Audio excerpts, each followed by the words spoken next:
America ने Iran और उसके हामियों की जानिब से मुमकिना हमलों की धमकी के बाद दिफा के लिए पूरी तैयारी कर ली। व्हाइट हाउस की कौमी सलामती के तर्जुमान जॉन कर्बी कहते हैं, अमेरिका ने खत्ते में अस्करी ताकत में इजाफा कर दिया है। हम नहीं चाहते कि इसराइल को एक और हमले के खिलाफ अपना दिफा करना पड़े।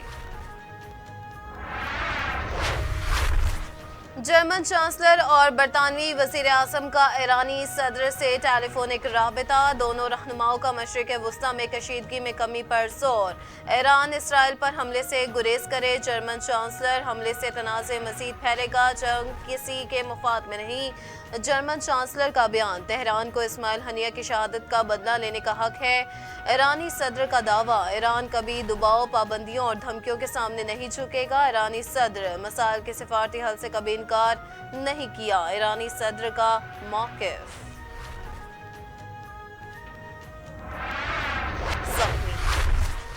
जनरल रिटायर्ड फैज हमीद के खिलाफ कोर्ट मार्शल की कार्रवाई शुरू। फैज हमीद को फौजी तहवील में ले लिया गया। ISPR के मुताबिक पाक फौज ने फैज हमीद के खिलाफ दायर किए गए टॉप सिटी केस में शिकायत की दुरुस्तगी का पता लगाने के लिए एक तफसीली कोर्ट ऑफ इंक्वायरी की थी। नतीजतन पाकिस्तान आर्मी एक्ट की दिफात के तहत lieutenant general Faiz Hamid retired के खिलाफ मुनासिब तादेबी कार्रवाई शुरू कर दी गई है।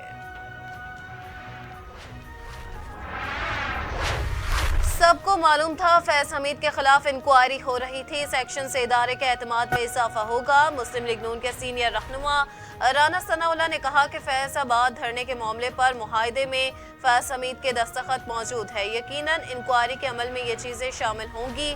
फैसलाबाद धरने में लोगों को मैनेज करके बिठाया गया था, शाहिद नहीं, लेकिन सुना है PTI के लॉन्ग मार्च के ताने बाने भी उनसे मिलते थे।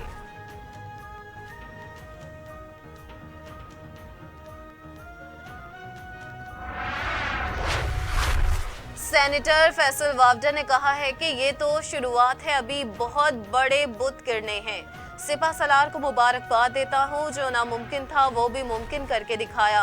आने वाले दिनों में बानी PTI और PTI जमीन पर लेट जाएंगे, सब नन्हे मुन्ने काके बन जाएंगे। PTI पहली लिस्ट में होगी। फैज हमीद और तहरीक इंसाफ एक ही नाम है। मामला अब बहुत दूर तक जाएगा। ये पाकिस्तान के लिए जबरदस्त फैसला हुआ। 9 मई वालों की पुश्त पनाही करने वालों का भी हिसाब होगा। फैज हमीद ने सियासी जमात को प्रमोट करने का खुमियाजा भुगत लिया। वफाकी वजीर इत्तलात अता तारड़ कहते हैं, आज का फैसला कोई छोटा फैसला नहीं है। हमारे तमाम तर खदशात दुरुस्त थे। 2018 के मेन किरदार यही थे। फौज के अंदर एक मेरिट का निज़ाम मौजूद है। फैज हमीद का सियासत में शामिल होने का एक लिंक है। लगता है फैज हमीद की मखसूस सियासी जमात के हवाले से चीज सामने आई है। आज की कार्रवाई से पैगाम बड़ा क्लियर है, जो भी आइन और कानून के खिलाफ चलेगा उसका एहतसाब होगा। फैज हमीद के खिलाफ करप्शन, सियासी मुदाखलत मौजूद थी।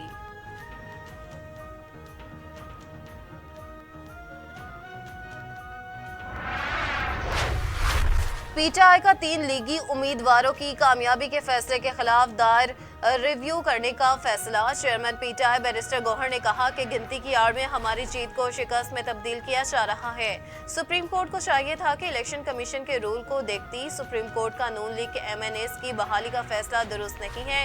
इस फैसले पर हमें शदीद तहफ़्फ़ुज़ात है। एक्सटेंशन की आड़ में ऐसा करने वालों को बांग्लादेश से कुछ सबक सीखना चाहिए। तहरीक इंसाफ के खिलाफ साजिशें करने वाले सारे नाकाम होंगे।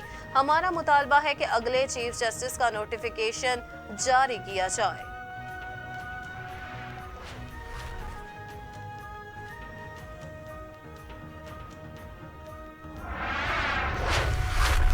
आज का फैसला 8 फरवरी का एक तसलसल है। अवाम फॉर्म 47 वालों को मुस्तरद कर चुकी। PTI रहनुमा शिबली फराज कहते हैं, मसनूई तरीके से नून लीग की मेजोरिटी बनाई गई।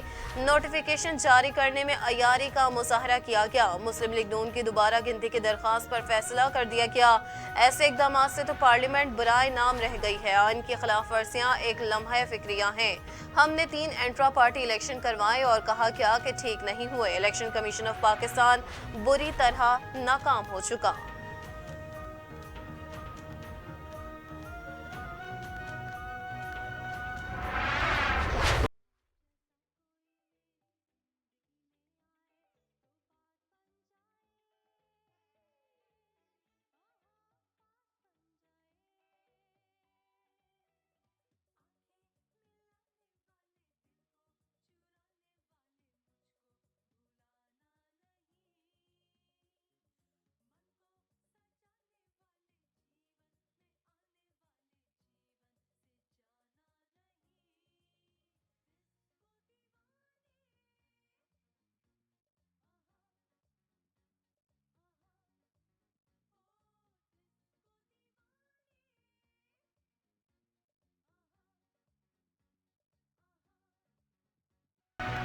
और मुनफरिद आवाज की मालिक पाकिस्तानी पॉप क्वीन नाजिया हसन की आज 24वीं बरसी मनाई जा रही है।